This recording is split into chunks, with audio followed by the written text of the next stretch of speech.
Bible, il n'y a pas que le futur. Na kati ya Biblia makambo balobi kuna ezali kaka pona lobi ko ya. Il y a le passé Ezabe na makambo eleka. et il y a le présent. Pe ezana makambo alelo. Il y a ce culte. Ezana mayanga ni oyo. Il y a ce culte. Mayanga ni oyo pe ezali. Vous savez que souvent nous sommes dans un culte Bebete mingi mingi tozaka na kati ya mayanga ni. en train d'attendre un autre culte. Na kati ya kozela mayanga ni mosusu ko ya lobi. La plupart des chrétiens, c'est comme ça. Mingi mingi ba Kristo bazalaka bongo. Pendant qu'il est dans ce programme, Ata mazana kati ya mabongisi oyo. il attend Bunda. Azozela bunda. Quand il est à Bunda, Tanga kutami na bunda. il attend notre programme. Azozela mabongisi mosusu. Et vous mourrez. Pe okufi. Vous n'avez jamais vécu un vrai miracle de Dieu. Otikali kobika bikamo ya solo te. Jamais un vrai miracle. Otikali kobika bikamo Quand ya je solo dis te. miracle, vraiment miracle. Kama na bikamo bikamo penza. Vous savez pourquoi? Le futur. Le futur. Le futur est des fois un danger. Vous savez pourquoi? Parce que je n'ai pas le futur. Je n'ai pas le futur. Je n'ai qu'aujourd'hui. Et souvent nous méprisons aujourd'hui parce que nous attendons le futur. Et des fois un futur que tu n'auras jamais. Amène ta foi. Ici maintenant. Maintenant. Moi je m'attends ce soir à des guérisons. Les gens vont être guéris ce soir. Les gens vont être délivrés ce soir. Les gens vont être bénis ce soir. Les gens vont parler en langue ce soir. Les gens vont entendre la voix de Dieu ce soir. Pourquoi? J'ai pas de main. Si Dieu me disait va prêcher à Philadelphie, des choses que je ferai demain, alors je vous parlerai de demain. Mais moi tout ce qu'il m'a dit, c'est pour ce soir. Amen.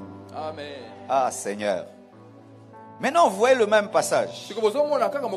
Dans le psaume 86, verset 7. J'ai lu psaume 50, verset 15. Maintenant, c'est 86, verset 7. La Bible dit, je t'invoque au jour de ma détresse, car tu m'exauces. Le présent. Le psaume 55 était au futur. Mais le psaume 86 verset 7 est au présent. Il n'y a pas que le futur. Il y a aussi le présent. Il n'y a pas que demain. Il y a aussi ce soir. J'invoque et tu m'exauces. Tu vas prier et il va t'exaucer. Quand? Aujourd'hui. C'est dans la Bible. On nous a trop prêché la patience. Alléluia. Ok, on m'a dit que c'est assez pour que j'ai le temps. Amen. Merci. Et lorsque vous lisez Jonas 2, verset 2, verset 2, dans d'autres versets, verset 3, il dit, dans ma détresse, j'ai invoqué l'Éternel et il m'a exaucé. Du sein du séjour des morts, j'ai crié et tu as entendu ma voix. Jonas a prié le même jour et le même jour, Dieu l'a exaucé et il est sorti du ventre du poisson.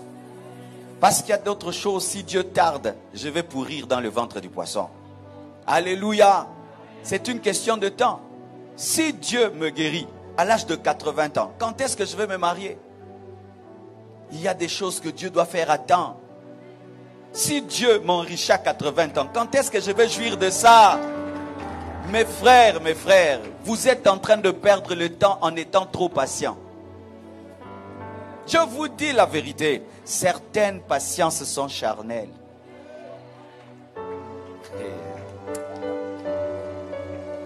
Et dans un pays comme le Congo, où les gens jusqu'à 40 ans pensent être des enfants, il faut peu prêcher la patience parce que nous sommes déjà naturellement patients. Dans un pays comme celui-ci, où les gens, on trouve qu'ils ont toujours le temps, on n'est jamais pressé. Une chose de 10 minutes, nous la faisons pendant 10 heures.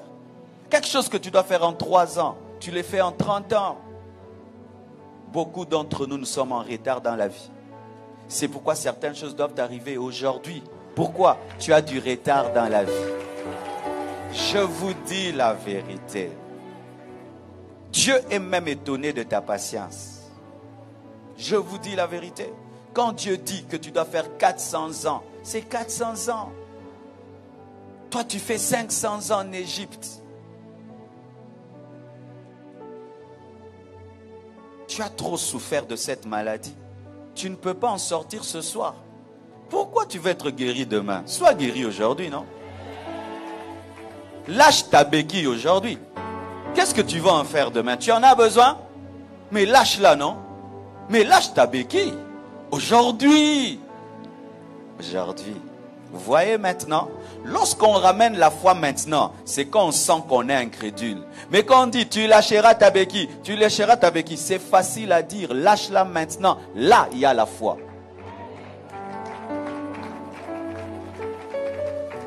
Tu peux entendre ce soir. Tu peux voir ce soir. Tu peux être féconde ce soir. Tu peux recevoir l'onction de ton ministère now. Tu peux entendre Dieu te donner une direction de ta vie maintenant. Pas même à la fin de la prédication, pendant que je prêche. Corneille n'a pas attendu la fin du message. Nous attendons la fin du message. C'est écrit où que Dieu bénit à la fin du message. C'est écrit où que Dieu bénit. Maintenant on va prier, Dieu commence. Est-ce que Dieu est téléguidé par le prédicateur? Quand Dieu parle, la lumière naît. Quand Dieu parle, les choses se créent. Pendant qu'on prêche une chose à l'église et tu sens que c'est la parole de Dieu pour toi, ton culte est fini.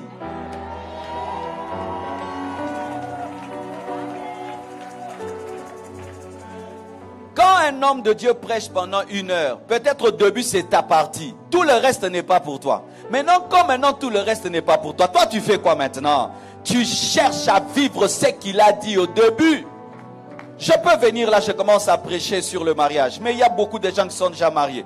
Les célibataires, c'est pour eux. Mais quelque part, j'ouvre une parenthèse. Ton enfant, c'est ton temps. Tu prends ça. Tu es malade. Il fallait déjà que tu sois guéri. Parce que j'ai déjà déclaré ta guérison.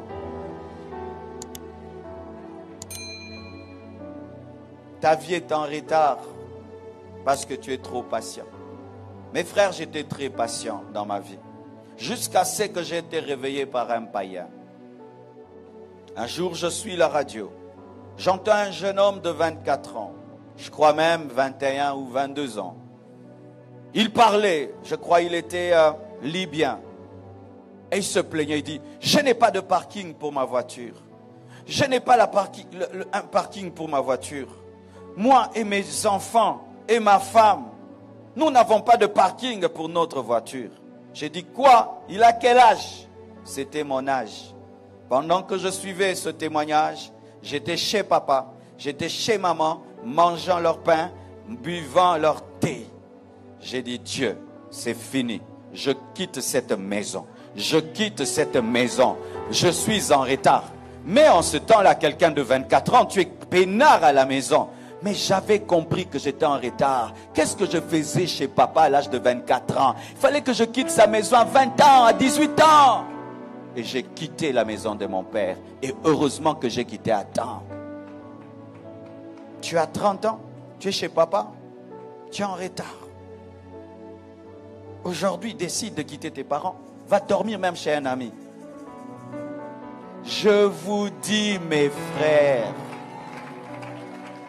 une église des hommes en retard est en retard. Une église des hommes en retard est en retard. Lorsque tu es pasteur d'une église de 10 000 personnes, mais la plupart sont en retard, les dîmes sont en retard, les offrandes sont en retard, les mariages sont en retard, les voitures sont en retard, les constructions sont en retard. Pourquoi? Un peuple en retard amène le retard. Mais souvent votre retard est dans votre patience. Parce que quelqu'un qui est patient n'est pas enragé. Quand j'attends, je ne suis pas virulent. Mais quand je suis impatient, maintenant je dis, je prends. Même devant Dieu, quand tu pries, tu es trop patient. C'est pourquoi il ne te donne pas. Parce que tu lui montres que tu as le temps. Il peut encore attendre 50 ans. Mais Jacob a dit, je ne te lâche pas si tu ne me bénis pas. Pourquoi? Le temps. Le temps. Le temps.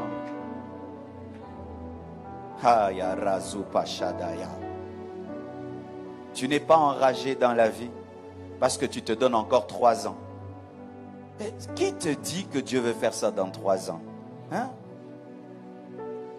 Je vois un jeune garçon, il doit se marier. Il a bientôt 40 ans. Il continue toujours. Naboyoyo, naboyo, naboyo. Ok, le temps au balade, le temps au bota, le temps au colissa. Tu es trop patient. Tu penses que tu as le temps. Qui te dit que tu vivras très longtemps? Lumumba est mort avant 40 ans. Vivez comme si c'est votre dernier jour. Priez comme si c'était votre dernier jour. Venez à l'église comme si c'était votre dernier culte. Et vous entendrez mieux les prédicateurs et vous prierez mieux.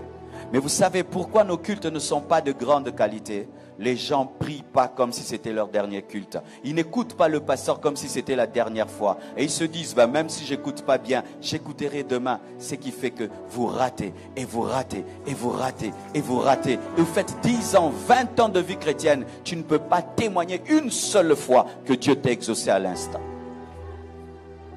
Alors que Dieu exauce à l'instant.